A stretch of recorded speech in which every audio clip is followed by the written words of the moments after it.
The Texan sitting next to a colleague of mine on a recent flight across the country is gloomy. Nobody likes Americans anymore, he explains, or virtually nobody. We still have you folks, he means the British, and I suppose the Australians, but that's about it. This overly paranoid view of the outside world is widespread in America. A woman wrote to me recently to inquire about France. Had it fallen to Islamic radicals yet? She had read somewhere that it was about to, and she was worried about the future of French nuclear weapons.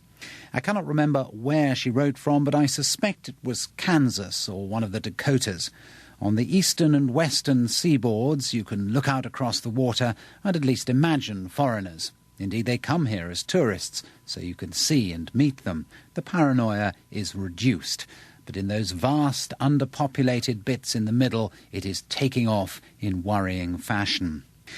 Which is why the passing of Tony Blair is a concern to all of us who have an interest in the mental health of this great nation. I'm worried it might send them off the deep end. Many Americans are aware that Mr. Blair and the Australian Prime Minister John Howard have not exactly prospered politically as a result of their palliness with the White House. There is a horrible prospect that barbarians, anti-American barbarians, are at the gate and about to take over in the last remaining places that US passport holders can go without having to pretend that they are Canadian. Is Gordon Brown one of those barbarians?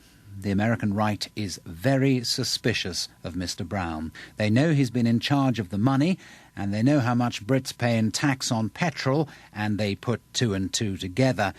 But in a wider sense, they just don't trust his instincts. As one Bush-backing columnist put it recently, Tony Blair gets it, Gordon Brown doesn't. I wonder what President Bush himself makes of the Chancellor. Mr. Brown was in Washington recently, and the two men had a 45-minute private chat. Significantly, Mr. Brown was very keen to point out afterwards that the meeting had been set up by the White House.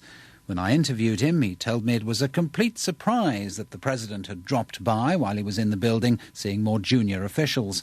Did they get on? Yes.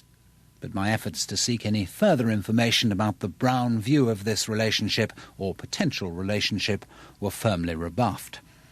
If Gordon Brown becomes the long-term resident of 10 Downing Street, he will, of course, outlast the current resident of 1600 Pennsylvania Avenue. So what really matters is who follows Mr. Bush.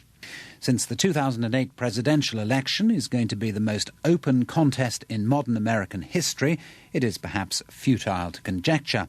Though two names do spring out as being likely friends of Gordon, sharers of his toothpaste. The first is not a candidate at the moment, but he could become one. Al Gore, who lost to Bush in 2000, and Gordon Brown seemed to me to be made for each other. Mr. Brown told me they'd met years ago when Gore was a senator and Brown a junior MP. Gore had a blackboard in his office and lectured the British visitor for an hour on the subject of global warming. So he's nothing if not consistent, Mr. Brown remarked with grim relish and obvious respect. Both are serious men who respect other serious men. Both have seen political prizes snatched from them in the past.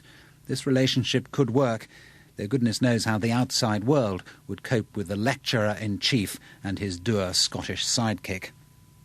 The other potential president with whom I think Gordon Brown might get on rather well is the 70-year-old Republican Senator John McCain. Mr. McCain is famous at the moment for backing the troop surge in Iraq, but his presidency would be about a lot more than that. Again, he is serious, a substantial person who was tortured in the Vietnam War, who has clashed often with his own party on matters of conscience and morality.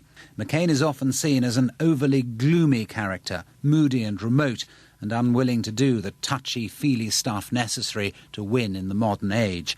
For McCain, read Brown. For now, though, Americans will simply mourn the political passing of Tony Blair, who most regard as a true friend of their nation, up there with Churchill and Thatcher. Interestingly, they do not, emphatically do not, regard him as George Bush's poodle. They almost always credit Mr. Blair with more intelligence and more guts than their own president, a faithful friend, but a bright one as well. I pressed an acquaintance of mine to pick a breed of dog that summed up Mr. Blair's strengths. His response? Labrador, I guess.